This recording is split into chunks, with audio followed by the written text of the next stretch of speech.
Mientras mis 7 hijos visitaban mi cuerpo, él se quedaba en la esquina oscura del cuarto.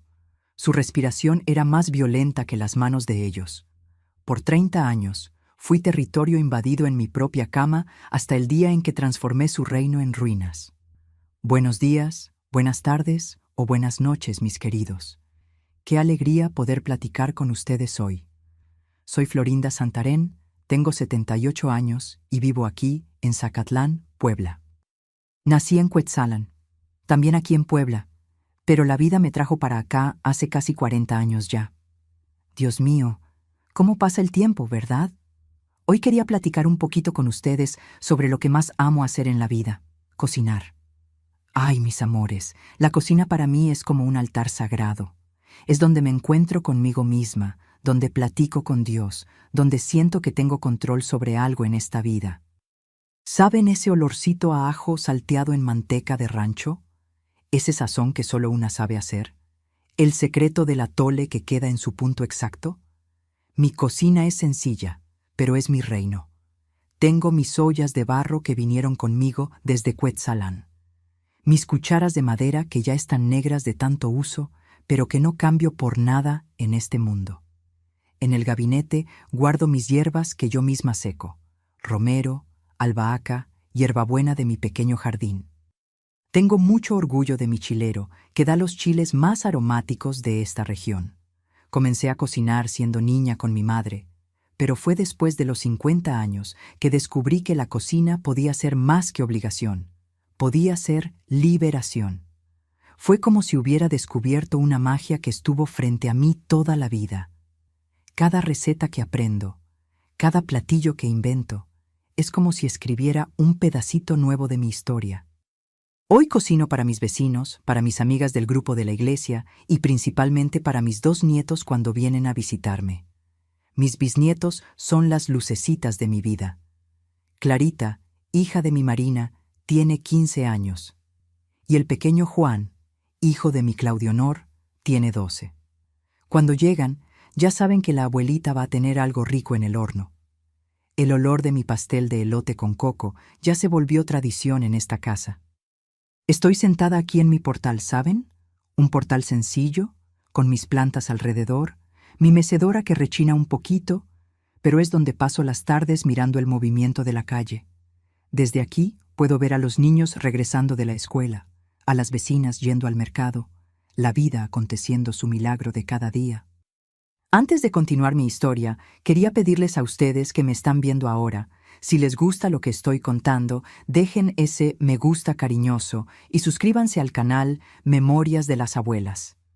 Es muy importante para esta abuelita saber que hay gente del otro lado escuchando sus historias. Y cuéntenme aquí en los comentarios desde qué rinconcito de Latinoamérica me están viendo y qué hora es allá. ¿Están tomando un cafecito de la mañana, un tecito de la tarde o ya se están preparando para dormir? Yo leo cada comentario con mucho cariño y me pone tan feliz saber quiénes son ustedes. Saben, mis queridos, la vida no siempre fue ese dulce de cajeta que es hoy. La receta de mi vida tuvo muchos ingredientes amargos, mucho chile que quemó el alma, mucha sal en las lágrimas. Tuve que aprender a sazonar mi destino con lo que tenía, no con lo que quería. Pero antes de hablar de esas cosas difíciles, quiero regresar un poquito en el tiempo para que entiendan cómo todo comenzó.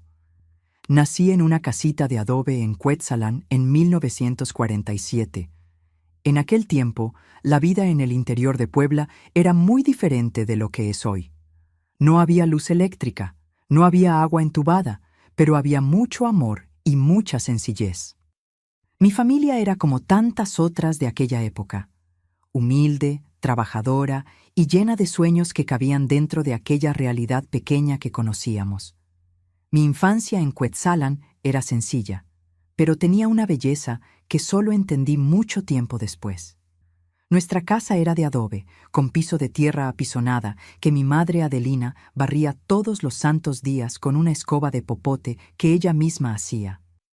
El techo era de palma también, y cuando llovía fuerte, poníamos cazuelas y sartenes para recoger el agua que goteaba.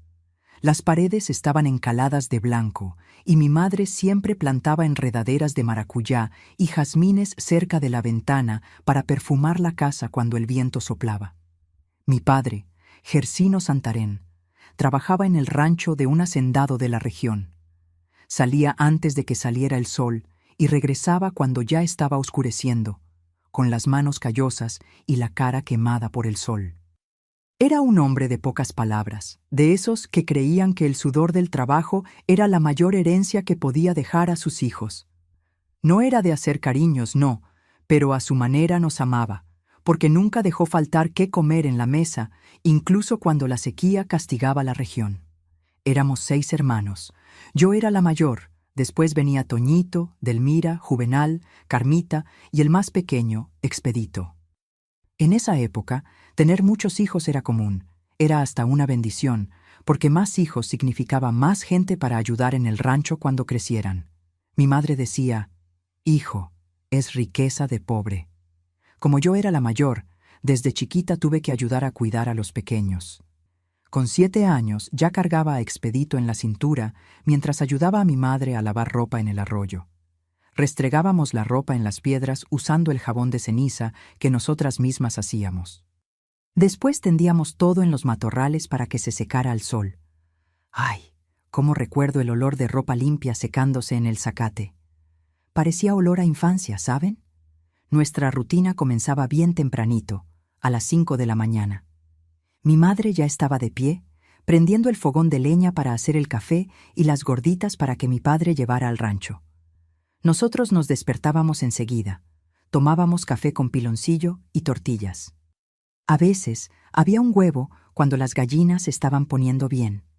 Después, cada uno iba a sus quehaceres. Los muchachos mayores iban a ayudar en el rancho o a cuidar a los animales. Delmira y yo ayudábamos a mi madre en casa. Los niños más pequeños jugaban en el patio, siempre bajo los ojos atentos de nosotras. ¿La escuela? Ay, eso era lujo en aquel tiempo.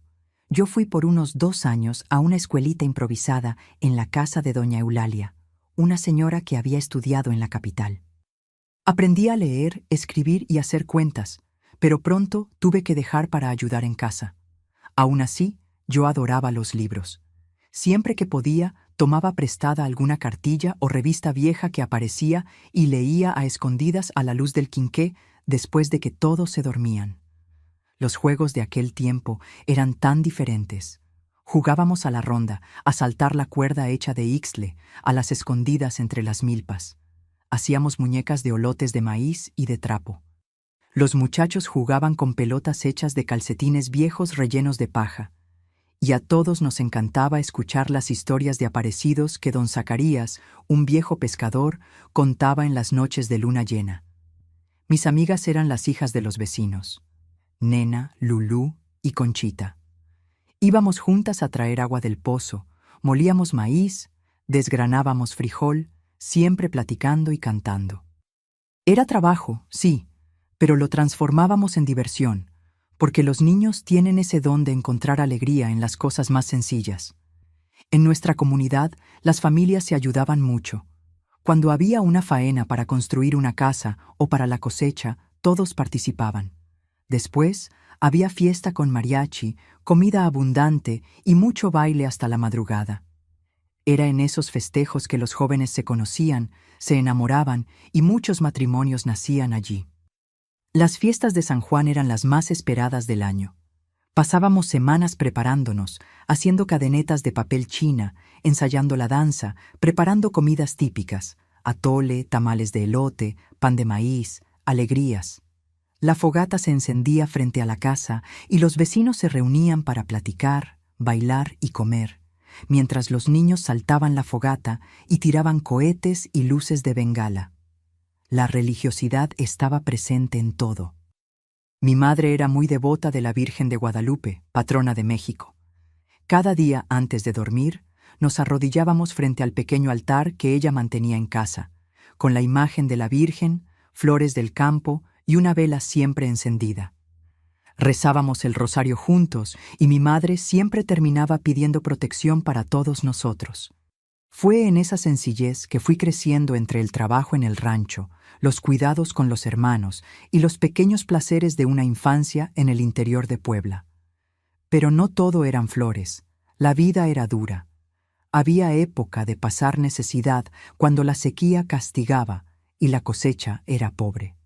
En esos momentos, mi padre se quedaba más callado todavía, y los ojos de mi madre se inundaban de preocupación, aunque su boca decía que Dios proveería.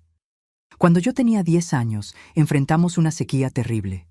El arroyo se secó, los cultivos murieron y hasta los animales comenzaron a morir de sed y hambre. Fue en esa época que percibí por primera vez cómo la vida podía ser injusta. Mientras nosotros pasábamos necesidad, los hijos del hacendado seguían gordos y colorados. La hija menor de él recibió una fiesta de cumpleaños con pastel decorado, mientras nosotros comíamos tortillas con un poquito de piloncillo rallado para engañar el hambre. Recuerdo que le pregunté a mi madre por qué existía tanta diferencia, por qué unos tenían tanto y otros tan poco. Ella suspiró profundo y dijo: «Florinda, mi hijita, el mundo es así desde que el mundo es mundo. Hay los que nacen para mandar y los que nacen para obedecer. Nosotros solo podemos aceptar lo que Dios determinó y hacer lo mejor con lo que nos fue dado». Aquellas palabras quedaron grabadas en mí. No podía aceptar que Dios hubiera determinado tanta desigualdad. Algo dentro de mí decía que no era justo, que no podía ser voluntad divina. Fue allí donde nació una pequeña rebeldía en mi corazón, una semillita de cuestionamiento que años más tarde sería mi salvación. Cuando cumplí 12 años, ocurrió un cambio importante. Mi padre fue llamado para trabajar en un rancho mayor en Huauchinango, un pueblo vecino que quedaba a unos 40 kilómetros de Cuetzalan. El nuevo patrón ofreció una casita mejor para que viviéramos y un sueldo un poquito mayor. Mi padre aceptó de inmediato, viendo allí una oportunidad de mejorar nuestra situación.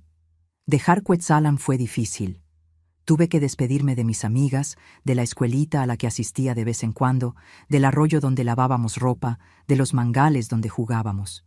Pero al mismo tiempo había una expectativa de días mejores, de menos hambre, de un techo que no goteara cuando lloviera fuerte. Lo que no sabía es que aquel cambio sería apenas el comienzo de un largo viaje y que Huauchinango sería el escenario donde mi vida comenzaría a tomar un rumbo que lo cambiaría todo para siempre. La mudanza a Huauchinango marcó el fin de mi infancia. Nuestra nueva casa era un poco mejor que la de Cuetzalan. Tenía piso de cemento pulido y techo de teja, no de palma.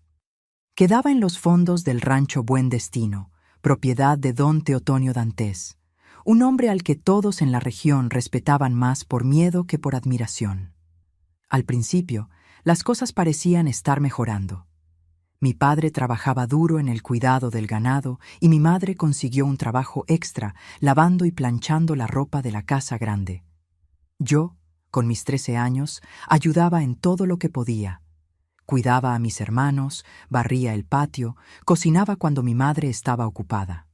Fue en ese rancho que conocí a Eustaquio Mederos, hijo de un capataz que trabajaba directamente con el hacendado. Eustaquio tenía 18 años. Era alto, fuerte, de piel morena y ojos verdes que contrastaban con el resto. Decían que ese verde venía de un abuelo español que había pasado por esas tierras muchos años antes. La primera vez que vi a Eustaquio fue en una fiesta de San Pedro, cuando llegó montado en un caballo alazán, vistiendo un traje de charro todo trabajado. Todas las muchachas suspiraban por él, pero fue a mí a quien miró. Recuerdo como si fuera hoy. Desmontó del caballo, se quitó el sombrero y vino a invitarme a bailar. Mi corazón se aceleró como un pajarito asustado. «¿Cómo te llamas, niña?», preguntó con una voz que parecía miel espesa. «Florinda», respondí casi sin aliento, los ojos bajos de vergüenza. «Nombre bonito para una niña bonita», dijo, y sentí mis mejillas arder. Después de aquel día, Eustaquio comenzó a aparecer por casualidad en los lugares donde yo estaba. Cuando iba a buscar agua en la fuente, allí estaba él. Cuando regresaba de llevar la comida a mi padre en el campo, me lo encontraba en el camino. Al principio huía avergonzada, pero poco a poco me fui acostumbrando a su presencia, a sus galanterías.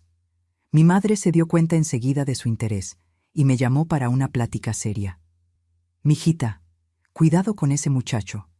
Es hijo de capataz, tiene mejor posición que nosotros.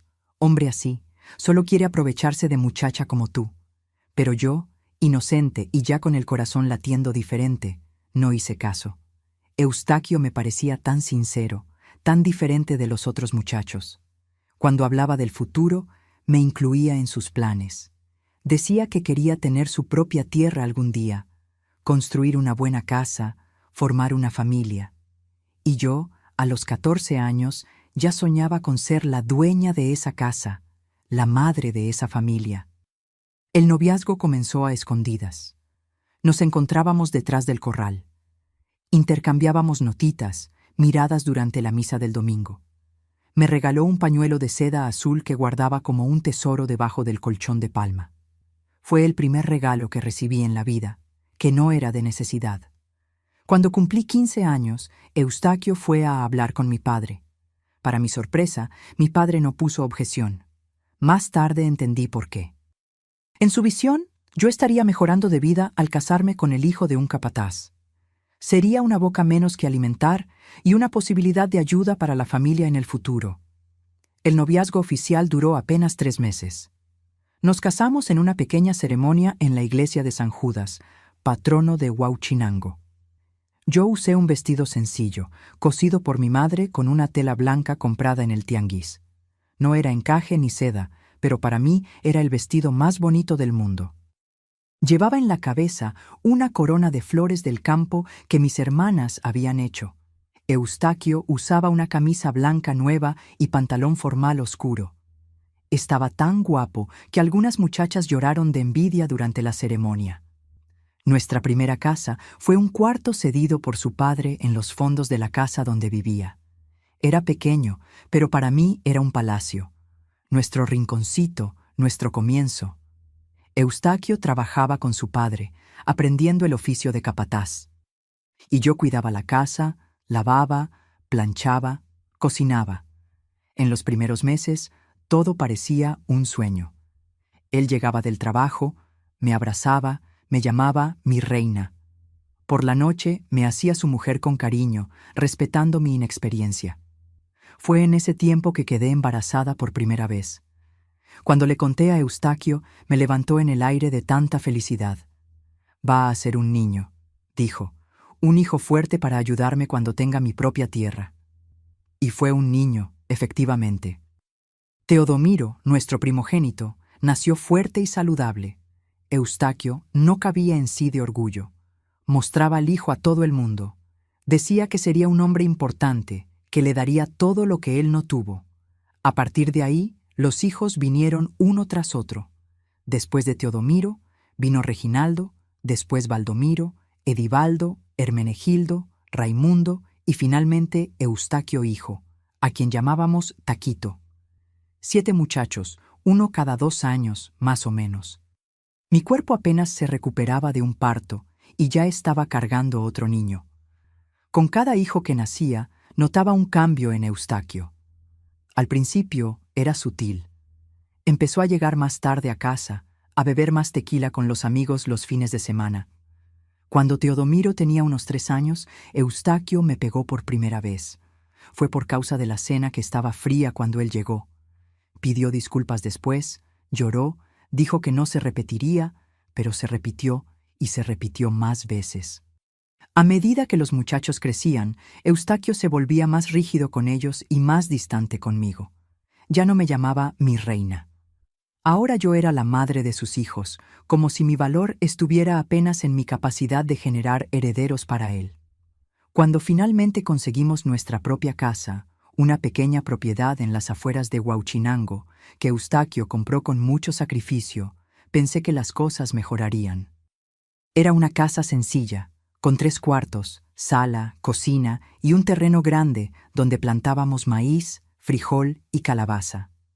Teníamos algunas gallinas, 2 cerdos y una vaca lechera. No era riqueza, pero era nuestro. Pero Eustaquio cambió aún más después de eso. Comenzó a verse como un hombre de posesiones, un señor de tierras, aunque nuestra propiedad fuera minúscula comparada con los ranchos de la región. En casa exigía ser tratado como rey. Los muchachos debían levantarse cuando él entraba en la sala. Yo debía servir su plato primero, siempre con la mejor parte de la comida. Nadie podía hablar durante las comidas a menos que él lo permitiera. En esta casa quien manda soy yo. Era lo que decía constantemente, golpeándose el pecho. Ustedes me deben respeto y obediencia. Los muchachos crecieron viendo al padre como esa figura autoritaria, intocable. Aprendieron desde temprano que hombre no llora, hombre no muestra debilidad, hombre no ayuda en casa. Teodomiro, el mayor, era quien más imitaba al padre. A los 13 años ya me daba órdenes como si fuera mi superior. Una noche, Eustaquio llegó borracho a casa. Los muchachos ya estaban dormidos, excepto Teodomiro, que tenía entonces 15 años. Eustaquio entró gritando, tirando cosas, diciendo que la comida estaba horrible, que la casa estaba sucia, que yo no servía para nada. Cuando intenté calmarlo, me empujó contra la pared con tanta fuerza que me golpeé la cabeza y caí. Esperaba que Teodomiro me ayudara, pero se quedó parado, mirando con una expresión que nunca olvidaré. No era de miedo ni de pena. Era como si estuviera aprendiendo. Aquella noche, mientras estaba acostada en la cama, con un trapo mojado en la cabeza lastimada, me di cuenta con terror que estaba criando a 7 hombres que serían como el padre. Eustaquio no solo me estaba destruyendo, estaba plantando sus semillas en nuestros hijos, regándolas con su veneno diario.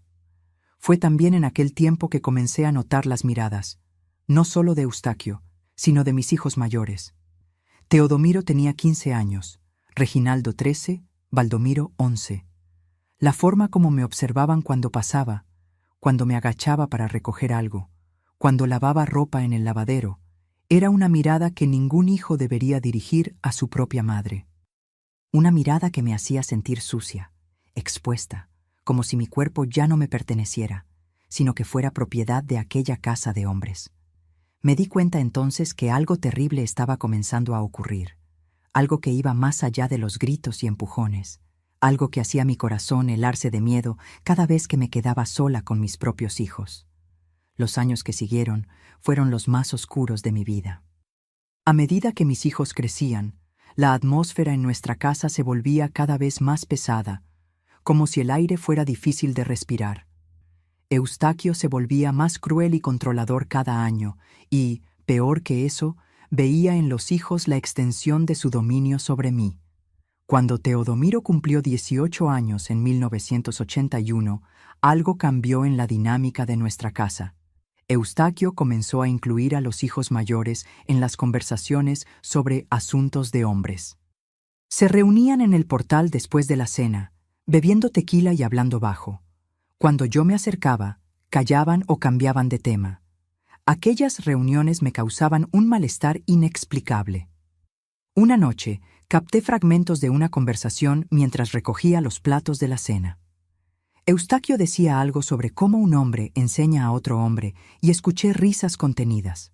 Mi cuerpo entero se erizó como si presintiera lo que estaba por venir. En la semana siguiente, Teodomiro se casó con Lindalva, hija de un pequeño comerciante de Huauchinango.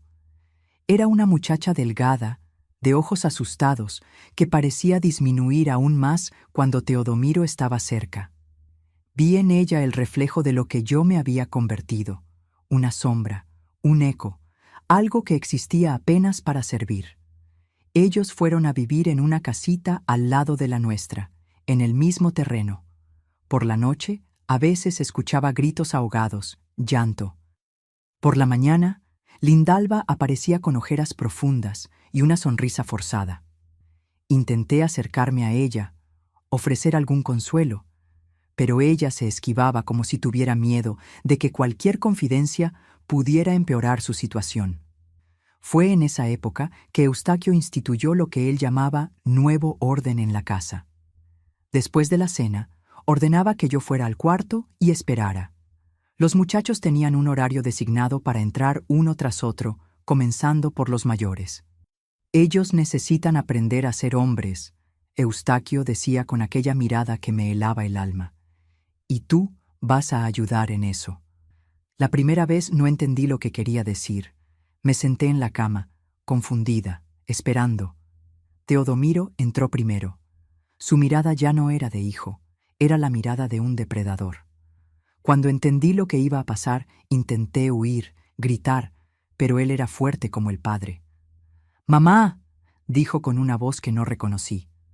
«Papá dijo que tú me vas a mostrar cómo hacer que Lindalva obedezca». Lo que siguió fue una violación no solo de mi cuerpo, sino del orden natural del mundo. Una madre debería ser sagrada para un hijo. Esa frontera, una vez cruzada, destruyó algo fundamental entre nosotros. Después de Teodomiro, vino Reginaldo, después Baldomiro. Cada entrada, cada violación me reducía a algo menos que humano. Y Eustaquio, él se quedaba en una esquina oscura del cuarto, observando en silencio.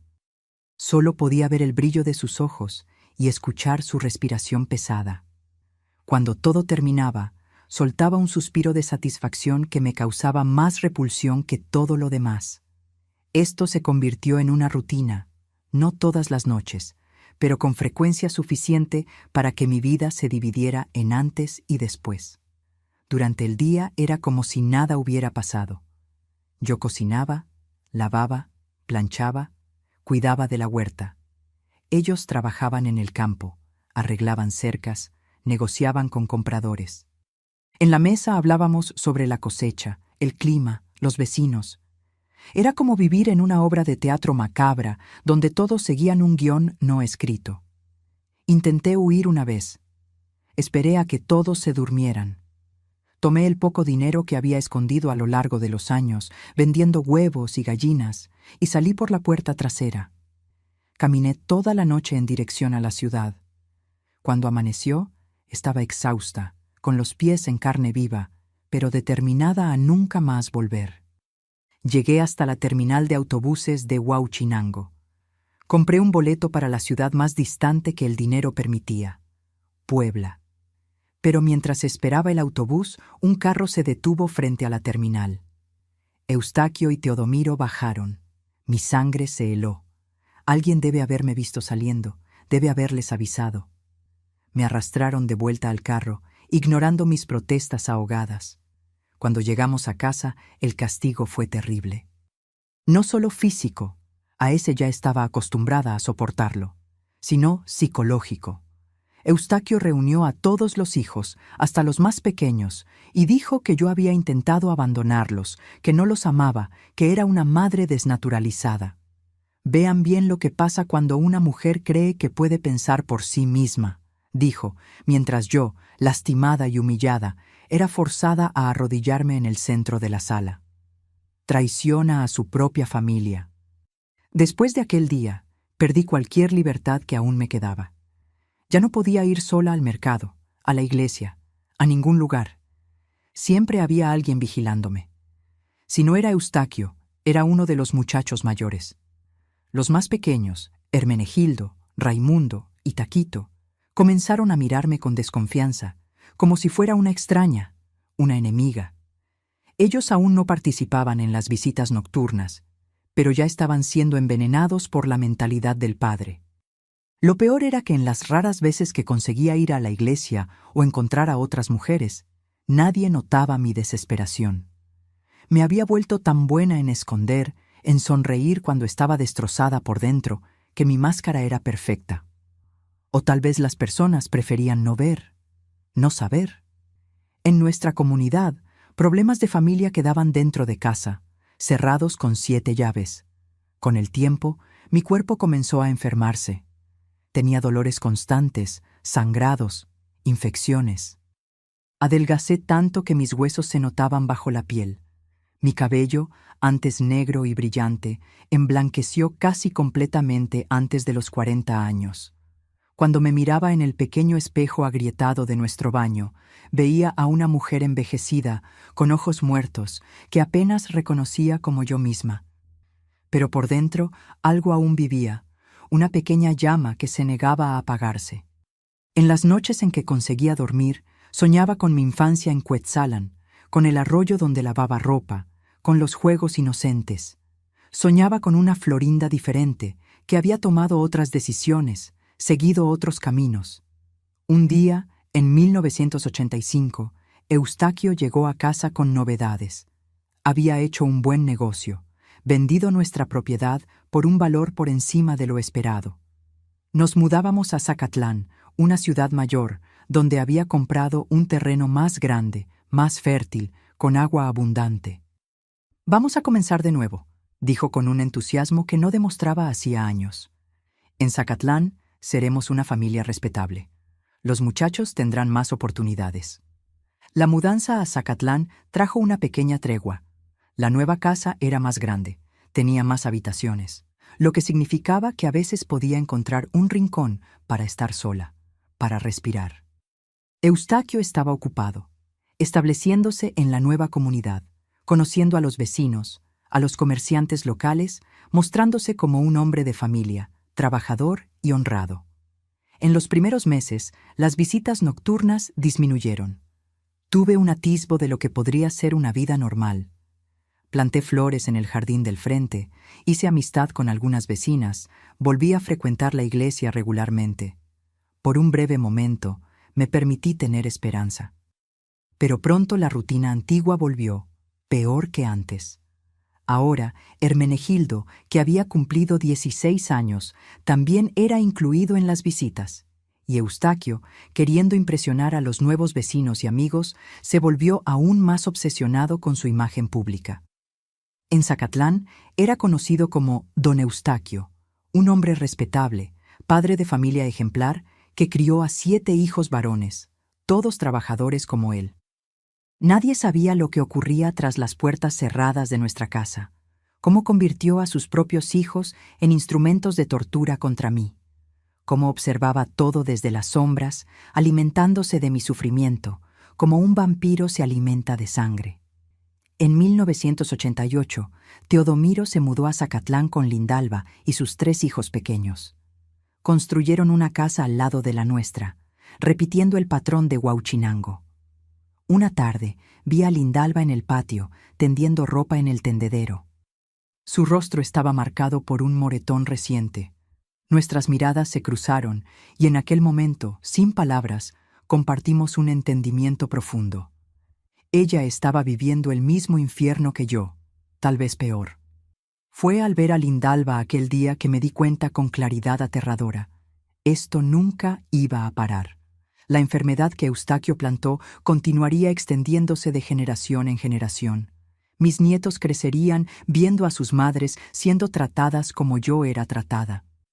Aprenderían de sus padres, como sus padres aprendieron de Eustaquio. Era un ciclo interminable de dolor y degradación. Aquella noche, sola en la cocina, después de que todos se fueron a dormir, miré el cuchillo que usaba para cortar carne. Por un momento, consideré usarlo en mí misma, acabar con todo de una vez. Pero entonces, algo dentro de mí, aquella pequeña llama que nunca se apagó completamente, susurró: «No, tiene que haber otra manera». Y fue allí, en aquella cocina oscura en Zacatlán, que comencé a planear mi liberación. No sería a través de huida, ya había intentado y fallado. No sería a través de denuncia. ¿Quién me creería a mí contra 7 hombres respetados en la comunidad? Sería a través de algo mucho más sutil y devastador. Usaría contra ellos las mismas armas que usaron contra mí por tantos años. El verano de 1990 fue sofocante en Zacatlán. El calor parecía amplificar todo, los olores, los sonidos, las emociones. Fue en ese calor agobiante que llegó la gota que colmó el vaso, el momento que transformó mi decisión nebulosa en un plan concreto. Era domingo, día de comida familiar. Todos estaban reunidos en el patio. Eustaquio, nuestros 7 hijos, Lindalba y sus 3 niños, algunos vecinos invitados. Yo había pasado toda la mañana preparando comida. Mole poblano con pollo, frijoles charros, arroz, tortillas hechas a mano. Mi cuerpo dolía del esfuerzo, pero mantenía en el rostro aquella sonrisa automática que aprendí a usar como máscara. Mientras servía la mesa, escuché una conversación entre Teodomiro y su hijo mayor, Claudio Honor, que acababa de cumplir 10 años. «Ya es hora de que aprendas a ser hombre de verdad», decía Teodomiro con aquella misma entonación que Eustaquio usaba. «Voy a enseñarte de la misma manera que mi padre me enseñó». Al oír aquello, la cuchara que sostenía se deslizó de mi mano y cayó al suelo con un ruido metálico. Todos me miraron. Vi en el rostro de Lindalva un terror silencioso que reflejaba el mío propio. Su mirada lo decía todo. Ella sabía lo que aquellas palabras significaban, lo que estaba por venir para su hijo, para ella. Eustaquio, del otro lado de la mesa, me miró con rabia por la interrupción. «Qué torpe eres, mujer. Ni siquiera puedes servir una mesa correctamente». Me agaché para recoger la cuchara, sintiendo el peso de todas las miradas sobre mí. Fue entonces que vi debajo de la mesa las manos pequeñas de mi nieta Mari, de 6 años, que jugaba allí cerca. Sus manitas delicadas, inocentes, me hicieron pensar cuánto tiempo faltaría para que ella también se volviera víctima de este ciclo perverso. Algo se rompió dentro de mí en aquel momento. No fue como partir una rama. Fue como cuando una presa se rompe después de años conteniendo la presión del agua. Todo el miedo que me paralizó por décadas dio lugar a una furia helada, calculadora. Conseguí terminar de servir la comida sin más incidentes, pero mi mente ya trabajaba en otra dimensión. Observaba a cada uno de ellos, cómo interactuaban, cuáles eran sus debilidades, sus puntos sensibles. Eustaquio, a los 64 años, aún se consideraba el rey incuestionable de aquella familia, pero percibí fisuras en su reinado. Los hijos mayores, especialmente Teodomiro y Reginaldo, ya demostraban cierta impaciencia con sus órdenes, cuchicheaban cuando él no estaba mirando.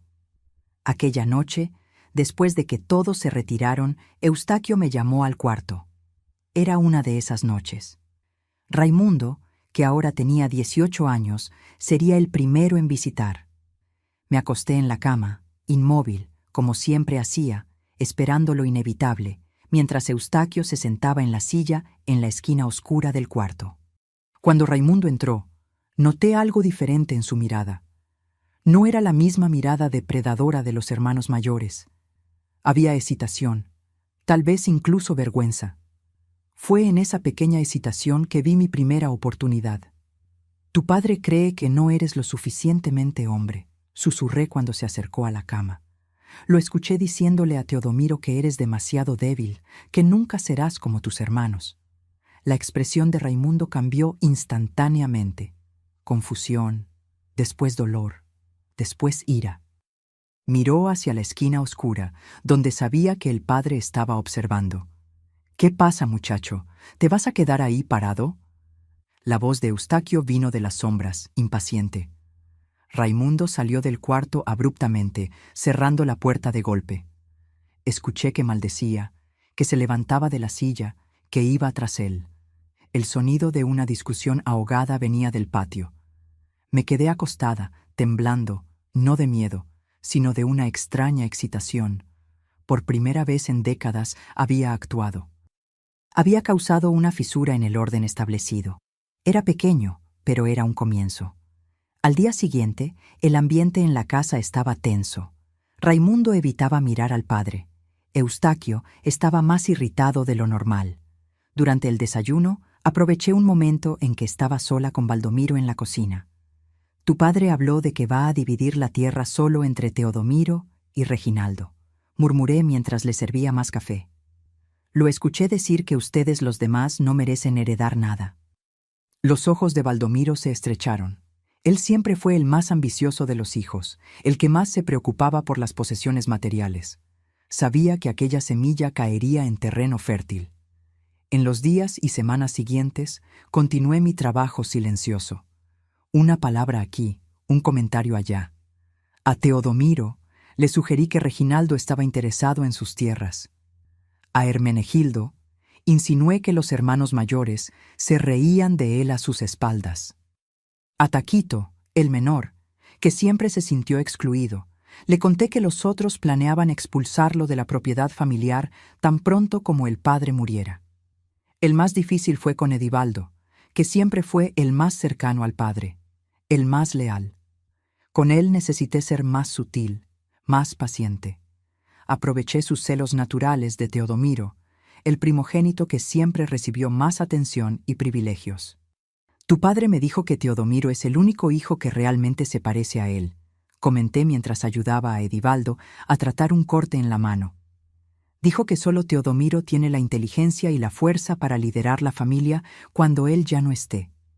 Vi el dolor en los ojos de Edivaldo, la herida abierta por la preferencia del padre que siempre sospechó que existía. Paralelamente, comencé a acercarme más a Lindalva. No de forma obvia. Sabía que cualquier cambio abrupto en mi comportamiento sería notado. Pero pequeños gestos, un poco más de comida en su plato, una palabra amable cuando nadie estaba escuchando, un remedio casero cuando uno de los niños enfermaba. Poco a poco construí un puente frágil de confianza entre nosotras. Una tarde en que lavábamos ropa juntas en el lavadero de los fondos, me arriesgué. Lindalva, ¿tienes miedo de lo que Teodomiro pueda hacer con Claudionor? Ella palideció, restregando la ropa con más fuerza, los nudillos blancos de tensión. No sé de qué está hablando doña Florinda. Sí lo sabes, insistí bajito. Vi cómo miraste aquel día de la comida cuando él habló de enseñar al niño a ser hombre. Una lágrima rodó por el rostro de Lindalva, mezclándose con el agua del lavadero. ¿Qué puedo hacer?, susurró desesperada. Si digo algo, me mata. Si intento huir con los niños, nos encuentran. Tal vez no tengamos que huir, respondí, mirando alrededor para asegurarme de que estábamos solas. Tal vez existe otra manera. Aquella noche tuve un sueño vívido con mi madre, Adelina. Ella estaba de pie a la orilla del arroyo, donde lavábamos ropa en Cuetzalan, vestida de blanco, su cabello negro suelto al viento. Hija, decía en el sueño, ¿recuerdas lo que te enseñé sobre hierbas? Algunas curan el cuerpo, otras calman el alma y algunas cambian el rumbo de las historias. Desperté con una claridad que no sentía hacía años. Mi madre, que en vida fue sumisa y resignada, parecía darme permiso desde el más allá para hacer lo que fuera necesario. Al día siguiente, comencé a prestar más atención a las hierbas que crecían en los fondos de nuestro terreno. Reconocí la ruda, la hierba del zorrillo, el romero silvestre. Recordé conocimientos antiguos pasados por mi madre, secretos de mujeres que se transmitían en susurros. Mientras tanto, las semillas de discordia que planté comenzaban a germinar. Los hermanos hablaban menos entre sí, intercambiaban miradas desconfiadas, pequeñas discusiones surgían por motivos insignificantes. Eustaquio percibía el cambio en el clima familiar, pero no entendía la causa. Culpaba a los vecinos, a la ciudad, a la influencia de fuera. Una noche, cerca de 3 meses después de la comida del domingo, que desencadenó todo, escuché una discusión acalorada entre Teodomiro y Reginaldo sobre los límites de sus tierras. Lo que comenzó como un desacuerdo verbal, pronto escaló a empujones, después a golpes. Los otros hermanos se unieron, algunos intentando separar, otros tomando partido. Eustaquio gritaba intentando restablecer el orden, pero por primera vez nadie lo escuchaba. Observaba todo desde la puerta de la cocina, mi corazón latiendo fuerte con una mezcla de miedo y una extraña sensación de poder. Me di cuenta de que ya no necesitaría las hierbas que venía recolectando secretamente. Mi verdadero veneno no era de planta. Era la verdad distorsionada, era la semilla de la duda plantada en terreno fértil de resentimientos y ambiciones reprimidas. Aquella noche, cuando todos finalmente se calmaron y se retiraron, Eustaquio vino a mí, furioso como nunca lo había visto. «¿Qué está pasando con mis hijos?», rugió, agarrando mi brazo con fuerza suficiente para dejar marcas. «¿Qué les has estado diciendo, víbora?». Lo miré a los ojos, sin bajar la cabeza, sin mostrar miedo por primera vez en décadas. «No sé de qué estás hablando. Soy apenas una mujer torpe que ni siquiera puede servir una mesa correctamente. ¿Recuerdas? Algo en mi mirada debe haberlo perturbado, porque me soltó como si se hubiera quemado.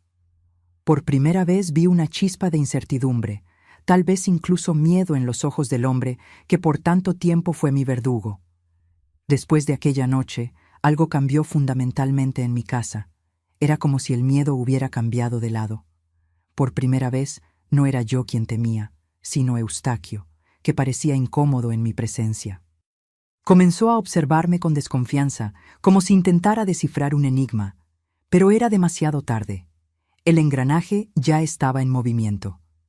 Durante los meses siguientes, el ambiente en nuestra casa fue deteriorándose rápidamente. Las peleas entre los hermanos se volvieron más frecuentes y más intensas. Teodomiro y Reginaldo apenas se hablaban, y cuando lo hacían era para intercambiar acusaciones. Baldomiro comenzó a cuestionar abiertamente las decisiones del padre sobre la división de las tierras. Edivaldo, que siempre fue el más callado, ahora expresaba su resentimiento por haber sido menospreciado toda la vida. En marzo de 1991 ocurrió un incidente que aceleró todo. Era un domingo, día de tianguis, en Zacatlán. Teodomiro y Reginaldo se encontraron en el puesto de un vendedor de herramientas. No sé exactamente qué fue dicho, pero testigos contaron que comenzó con provocaciones sobre quién sería el verdadero heredero de las tierras del padre. Las palabras llevaron a empujones y los empujones a puñetazos. Al final, Reginaldo salió con un corte profundo en la ceja, hecho con un machete que Teodomiro agarró en el calor de la pelea. La noticia corrió rápido. Cuando Eustaquio se enteró, se puso furioso. Convocó a todos los hijos para una reunión esa misma noche. Desde mi lugar en la cocina, podía escuchar los gritos. «Están avergonzando mi nombre», tronaba Eustaquio, peleando como perros por un hueso frente a toda la ciudad. «El hueso es nuestro por derecho», respondió Reginaldo, la voz embargada por la rabia y el dolor de la herida. «Es el fruto de nuestro trabajo también, no solo del tuyo». «Nada aquí es de ustedes», gritó Eustaquio. «Todo es mío, la tierra es mía, la casa es mía. Hasta el aire que respiran es mío, y será mío hasta el día en que yo decida lo contrario». El silencio que siguió estuvo cargado de tensión. Finalmente escuché la voz de Teodomiro, baja y amenazadora. «¿Y si ese día nunca llega, papá?» Fue como si una bomba hubiera explotado. La discusión que siguió fue tan violenta que los vecinos llegaron a pensar en llamar a la policía. Muebles fueron quebrados, amenazas fueron hechas. Eustaquio, por primera vez, parecía haber perdido el control de la situación. Sus hijos, que por tanto tiempo lo habían visto como una autoridad incuestionable, ahora lo desafiaban abiertamente. Después de aquella noche, nuestra casa se dividió en facciones. Teodomiro, como primogénito, se mantuvo al lado del padre, pero solo por interés. Todos sabían que él sería el más favorecido en la herencia. Reginaldo formó su propia alianza con Baldomiro y Edivaldo.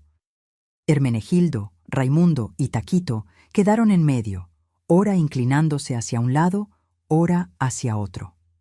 Las visitas nocturnas cesaron completamente. Los hijos estaban tan absortos en sus propias disputas que se olvidaron de aquel ritual macabro. Eustaquio, por su parte, parecía haber envejecido 10 años en pocos meses. Su rostro quedó marcado por líneas profundas de preocupación. Sus ojos perdieron el brillo dominador. Una noche, en junio de 1991, Lindalva vino a buscarme secretamente. Su rostro estaba marcado por un moretón reciente y temblaba. «Doña Florinda», susurró, «las cosas están empeorando. Teodomiro está bebiendo más. Se la pasa diciendo que el padre y los hermanos quieren quitarle lo que es suyo. Ayer dijo que va a comenzar a enseñar a Claudionor a ser hombre de la manera que el abuelo le enseñó a él». Mi sangre se heló. A pesar de toda la discordia que había sembrado, el ciclo de abuso aún amenazaba continuar en la próxima generación. Me di cuenta de que necesitaba dar el siguiente paso. «Lindalva», dije, sosteniendo sus manos entre las mías, «¿amas a tus hijos? Más que a todo en esta vida, respondió sin dudar. Entonces escúchame con atención. Llegó la hora de acabar con esto de una vez por todas. En las semanas siguientes, Lindalva se convirtió en mi aliada. Mientras yo trabajaba con los hijos, ella recolectaba información, observaba, reportaba. Descubrimos que Reginaldo y Baldomiro estaban planeando tomar por la fuerza parte de las tierras que Eustaquio había prometido a Teodomiro. Por su parte, Teodomiro venía escondiendo dinero de las ventas de la cosecha, engañando tanto al padre como a los hermanos. En agosto de 1991, una sequía severa golpeó la región de Zacatlán. Los cultivos comenzaron a morir. El ganado adelgazó, los pozos bajaron. La presión financiera intensificó aún más los conflictos. Eustaquio, viendo su imperio desmoronarse tanto por la naturaleza como por las manos de sus propios hijos, comenzó a beber pesadamente. Una tarde, mientras preparaba la comida, me di cuenta de que tenía una oportunidad única. Eustaquio estaba sentado en el portal, ebrio, a pesar de ser apenas mediodía. Los hijos mayores estaban en la ciudad intentando negociar préstamos para salvar el cultivo. Los más jóvenes trabajaban en los fondos de la propiedad, tratando de salvar lo que podían de la huerta. Preparé un café fuerte y lo llevé a Eustaquio. Me senté a su lado, algo que no hacía por voluntad propia hacía décadas. «¿Qué quieres?», preguntó desconfiado, incluso en su estado de embriaguez. «Conversar», respondí simplemente, «sobre nuestros hijos». Él rió amargamente. «Esos malagradecidos, ¿qué hay que hablar sobre ellos?». «Creo que necesitas saber algunas cosas», comencé, manteniendo la voz calma. «Cosas que están sucediendo a tus espaldas». En las 2 horas siguientes, conté a Eustaquio una versión cuidadosamente elaborada de la verdad. Hablé sobre cómo Teodomiro estaba desviando dinero, cómo Reginaldo y Baldomiro planeaban tomar las tierras por la fuerza, cómo Edivaldo había dicho a vecinos que el padre estaba senil y ya no conseguía administrar la propiedad. Exageré en algunos puntos, omití otros, pero mantuve verdad suficiente para que fuera convincente. «¿Cómo sabes todo esto?», preguntó, la rabia sobreponiéndose a la embriaguez. «Soy apenas una mujer invisible», respondí. «Nadie se preocupa si estoy escuchando o no. Nadie piensa que puedo entender lo que está pasando». Me miró como si me viera por primera vez. Ya no había deseo en su mirada, ni aquella satisfacción enfermiza que demostraba en las noches de visitas. Había algo parecido a respeto, aunque reluctante. El plan funcionó mejor de lo que esperaba. Esa misma noche, Eustaquio confrontó a Teodomiro sobre el dinero desviado. La discusión fue explosiva. Palabras que no podían ser retiradas fueron dichas. Teodomiro, furioso por haber sido descubierto, acusó a los hermanos de haber contado al padre. Ellos, a su vez, negaron, pero aprovecharon para echar en cara del primogénito sus propias quejas acumuladas. Al día siguiente, Reginaldo y Baldomiro vinieron a pedir explicaciones al padre sobre rumores de que planeaba desheredarlos. Eustaquio, aún furioso con Teodomiro, dijo cosas que jamás debería haber dicho. Confirmó que realmente consideraba a algunos hijos más merecedores que otros, que algunos eran menos hombres que otros. En menos de una semana, la familia Mederos estaba completamente destrozada. Teodomiro rompió con el padre y fue a vivir en la ciudad con Lindalva y los niños. Una pequeña victoria para mí, pues alejó a mi nuera y mis nietos de aquel ambiente tóxico. Reginaldo y Baldomiro comenzaron a trabajar en sus propias tierras, negándose a contribuir para la propiedad principal. Edivaldo partió para intentar la vida en la Ciudad de México.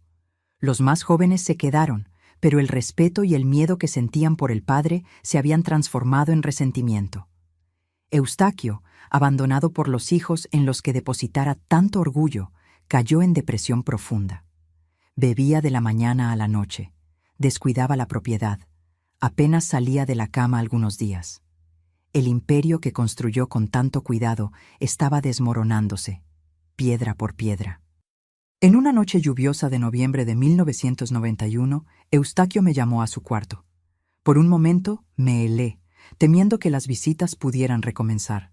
Pero cuando entré, vi apenas a un hombre viejo y derrotado, sentado al borde de la cama, una botella de tequila casi vacía al lado.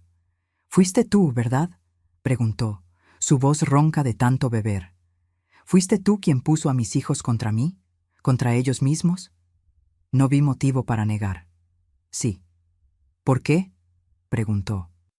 Y había una genuina perplejidad en sus ojos, como si realmente no entendiera lo que podría haberme motivado. «¿Tú sabes por qué?», respondí calmadamente. «Por todo lo que hiciste, por todo lo que los dejaste hacer. Yo hice de ustedes una familia», dijo, la voz quebrada. «Di un techo, comida, protección. Crié a 7 hombres fuertes. Criaste a 7 monstruos», corregí, «a tu imagen y semejanza, y usaste mi cuerpo para hacerlo». Eustaquio bajó la cabeza, no sé si por vergüenza o apenas por cansancio. Cuando habló nuevamente, su voz estaba más baja, casi un murmullo. «¿Qué va a pasar ahora?». «Ahora», respondí, sintiendo una calma que no experimentaba hacía décadas. «Yo voy a vivir lo que resta de mi vida y tú vas a cosechar lo que sembraste». Salí del cuarto, dejándolo solo con sus demonios. Aquella noche dormí profundamente por primera vez en años. No hubo más visitas, no hubo más órdenes, no hubo más miedo. En las semanas siguientes, la propiedad continuó deteriorándose. Los hijos raramente aparecían y cuando lo hacían era para exigir su parte en la herencia, para llevarse herramientas o animales, para vaciar aún más aquella casa que un día fue el centro de un reino de terror. En enero de 1992, recibí una carta de mi hermana Delmira, a quien no veía hacía casi 30 años. Ella vivía en Zacatlán hace algún tiempo, sin que yo lo supiera, viuda y con una vida modesta, más tranquila. Me invitó a visitarla. Comencé a pasar los días en la casa de mi hermana, regresando apenas por la noche para cuidar de Eustaquio. Cuando él tuvo el derrame cerebral en marzo, pasé a dividir mi tiempo entre las 2 casas. Durante el día, estaba con Delmira, aprendiendo a coser y a cocinar con placer, y por la noche volvía para cuidarlo en sus últimos meses. No por amor u obligación, sino por elección. Cuando le dije a Eustaquio que saldría para visitar a mi hermana, apenas asintió sin energía para oponerse. Fue la primera vez en décadas que salí sola, sin vigilancia, sin miedo de castigo al regresar. El abrazo de Delmira fue como volver a casa después de un largo y terrible exilio. Lloré en sus brazos como una niña, dejando salir décadas de dolor reprimido. Cuando finalmente conseguí calmarme, ella sostuvo mi rostro entre sus manos y dijo: «Estás libre ahora, mi hermana». Libre para recomenzar. Y fue exactamente lo que hice. Hoy, cuando miro hacia atrás, parece que viví 2 vidas completamente diferentes. La primera, una existencia de sombras y dolor que duró casi 5 décadas. La segunda, estos últimos 30 y tantos años de reconstrucción, de descubrimientos, de pequeñas alegrías que fueron curando mi alma poco a poco, como lluvia fina que penetra la tierra reseca. Después de aquel enero de 1992, cuando reencontré a mi hermana Delmira, comencé a construir una nueva realidad para mí. Al principio aún volvía a la casa de Eustaquio por la noche, pero pasaba los días con mi hermana. Él, consumido por la bebida y por el abandono de los hijos, apenas notaba mi ausencia. La propiedad estaba en ruinas, cultivos perdidos, animales vendidos o robados, deudas acumulándose. En marzo de aquel año, Eustaquio sufrió un derrame cerebral que lo dejó parcialmente paralizado. Irónicamente, me tocó a mí cuidarlo en sus últimos meses de vida. No por amor o deber, sino por una elección consciente. Quería que viera todos los días que yo había sobrevivido, que estaba entera mientras él se desmoronaba. Quería que supiera que al final yo había ganado. Eustaquio falleció en noviembre de 1992, solo en esencia, aunque yo estuviera en el cuarto. Ninguno de los hijos vino al entierro. Estaban demasiado ocupados, peleando por la herencia, las tierras, la casa, los pocos bienes que quedaban. Dejé que se pelearan como buitres sobre el cadáver del imperio del padre. No quería nada de aquel lugar, nada que me recordara los años de horror. Me mudé definitivamente a la casa de Delmira, una casita sencilla, más acogedora, en el barrio de Zacatlancito. Mi hermana era costurera, trabajaba para algunas familias de la ciudad. Comencé a ayudarla primero apenas con tareas simples, pegar botones, hacer dobladillos. Después aprendí a cortar telas, a usar la máquina de coser, a hacer moldes. Era un trabajo honesto que nos garantizaba el sustento. Pero fue en la cocina donde encontré mi verdadera cura. La cocina de Delmira era pequeña, pero ventilada, con una ventana que daba a un patio lleno de hierbas y condimentos. El olor de albahaca, romero, cilantro fresco llenaba el ambiente. Allí comencé a redescubrir el placer de preparar alimentos, no por obligación, no por miedo, sino por el simple acto de crear algo bello y sabroso con mis propias manos. Delmira notó mi interés y comenzó a enseñarme recetas antiguas de nuestra familia, cosas que nuestra madre hacía en Cuetzalan. Reencontrar aquellos sabores era como recuperar pedazos de mi infancia que Eustaquio no había logrado destruir. El aroma del mole, el sabor de los chiles en nogada hechos a la manera antigua, la textura perfecta de unos buenos tamales, cada receta dominada era una pequeña victoria, una afirmación de que aún estaba viva, aún era capaz de sentir placer, de crear belleza. Con el tiempo, nuestra casa se volvió conocida por las delicias. Los vecinos comenzaron a encargar pasteles para cumpleaños, dulces para fiestas, comidas típicas para celebraciones. El dinero era bienvenido, pero lo que más me alegraba eran los elogios, las sonrisas de satisfacción. Saber que algo hecho por mis manos traía felicidad a otras personas. En 1995 recibí una visita inesperada. Lindalba, mi ex nuera, apareció con sus 3 hijos. Claudio Honor, ahora con 15 años, Marita con 11 y el pequeño Joaquín, de 5 años. Supe entonces que se había separado de Teodomiro tras años de abusos y estaba intentando recomenzar su vida. «Usted me enseñó que era posible escapar», dijo con lágrimas en los ojos. Me tomó tiempo, pero aprendí la lección.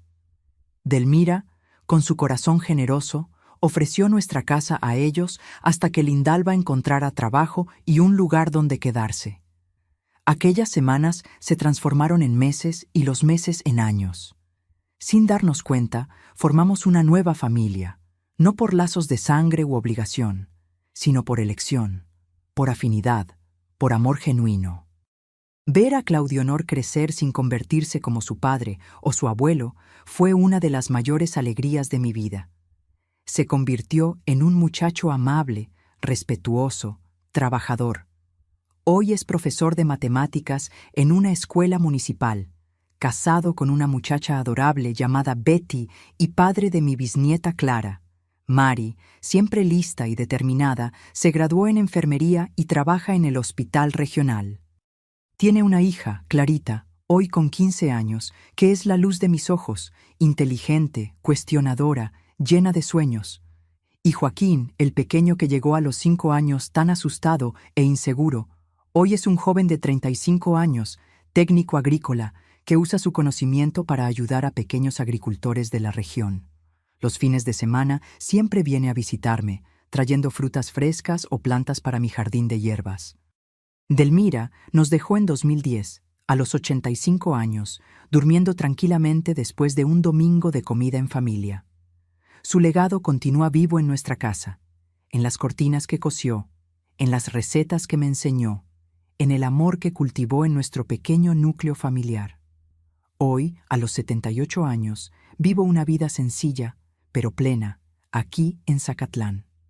Mi casa, aunque modesta, es mi verdadero reino. Tengo mi cuarto con una ventana que da al amanecer, mi sala con el sillón donde leo mis libros de recetas y, claro, mi cocina, el corazón de la casa donde la magia ocurre. Todas las mañanas despierto temprano, hago mi café de olla y voy a cuidar mi jardín de hierbas. Tengo albahaca, romero, hierbabuena, toronjil, epazote, cilantro, cebollín, chileros de varios tipos. Cada planta tiene su historia, su propósito, su valor. Las cuido con el mismo cariño que ellas me dieron, pues fueron esas hierbas las que, de cierta forma, me devolvieron el gusto por la vida. Las tardes de martes y jueves doy clases de cocina mexicana tradicional en el centro comunitario del barrio. Enseño a jóvenes, madres, jubilados, incluso algunos hombres que aparecen tímidamente interesados en aprender. Compartir ese conocimiento me da un sentido de propósito, una sensación de que estoy pasando adelante no solo recetas, sino una forma de amor. Los domingos, mi casa se llena de vida. Linda Alba, sus hijos, mis nietos, a veces amigos y vecinos, todos se reúnen alrededor de la mesa que preparo con tanto cariño. Nadie se sienta a la cabecera. Nuestra mesa es redonda. Todos tienen el mismo valor, la misma voz, el mismo derecho al amor y al respeto. En las noches tranquilas, cuando me siento en el portal para ver el cielo estrellado de Zacatlán, agradezco por la segunda oportunidad que la vida me dio. No olvidé el pasado. Está allí cicatrizado en mi alma, pero aprendí que las cicatrices no necesitan definirnos. Son apenas marcas de batallas que sobrevivimos. Mis queridos que me acompañaron hasta aquí, llego al final de este viaje con el corazón ligero, a pesar de todo lo que compartí. Quiero dejarles algunas verdades que la vida me enseñó en el sufrimiento y en la redención. Para quien vive hoy lo que yo viví ayer, escuchen bien. Ninguna prisión es para siempre. Incluso cuando las cadenas parecen parte de tu piel, cuando la cárcel se confunde con el mundo entero, existe una salida. A veces, la llave no está en huir, sino en transformar el ambiente a tu alrededor. Aprendí que la edad no define nuestra fuerza, sino nuestra capacidad de recomenzar cada día. Cuando cumplí 45 años, creía que mi vida estaba acabada, que mi destino estaba sellado. Hoy, a los 78, sé que la vida puede florecer a cualquier edad, como las hierbas de mi jardín que renacen después de la sequía. Mis arrugas son mapas de supervivencia. Cada una cuenta una historia de dolor superado. Cuando me miro al espejo, ya no veo a aquella mujer quebrada. Veo a una guerrera que sobrevivió a lo impensable. La vida me enseñó que hasta en la oscuridad más profunda, nuestra luz interior nunca se apaga. Incluso en las noches más terribles, había una llama dentro de mí que se negaba a morir, que susurraba: «Resiste, mañana será diferente». Nunca permití que mi dignidad fuera robada, incluso cuando intentaron llevarme todo. En el fondo de mi alma sabía quién era yo y nadie podía cambiar eso.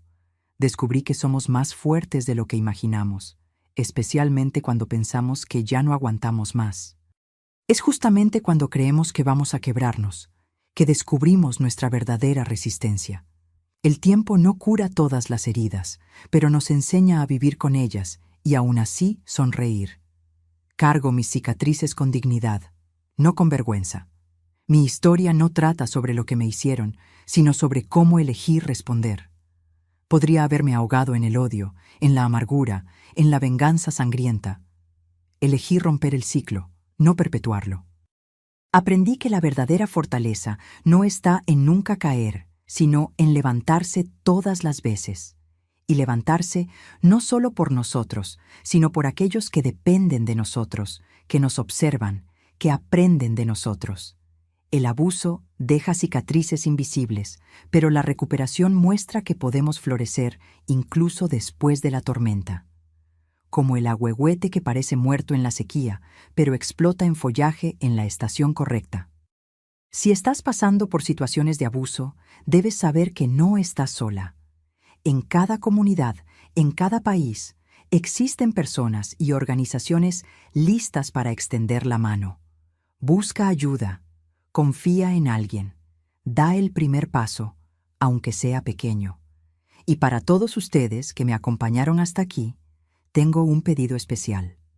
Si esta historia tocó su corazón, si sintieron el dolor y la esperanza en estas palabras, por favor, suscríbanse ahora mismo a este canal Memorias de las Abuelas y activen la campanita. Cada suscripción es como una mano extendida para alguien que puede estar sufriendo en silencio, que necesita escuchar que hay esperanza, que hay salida. Compartan inmediatamente este video con alguien que ustedes sienten que necesita escuchar este mensaje. Pueden estar salvando una vida sin siquiera saberlo. Una palabra en el momento justo puede ser la diferencia entre desistir y encontrar fuerzas para un día más. Y en los comentarios dejen la palabra hijos para que yo sepa que vieron hasta el final, que escucharon mi historia completa. Esta palabra representa todo lo que aprendí. Que podemos romper ciclos, que podemos evitar que los errores se repitan, que podemos crear una nueva historia para las próximas generaciones. Háganlo ahora. No esperen ni un minuto más. Cada momento es demasiado precioso para ser desperdiciado. Cada gesto de apoyo puede iluminar un camino en la oscuridad. Desde mi cocina en Zacatlán, con amor y esperanza, me despido con un abrazo apretado. Que Dios bendiga a cada uno de ustedes, mis queridos.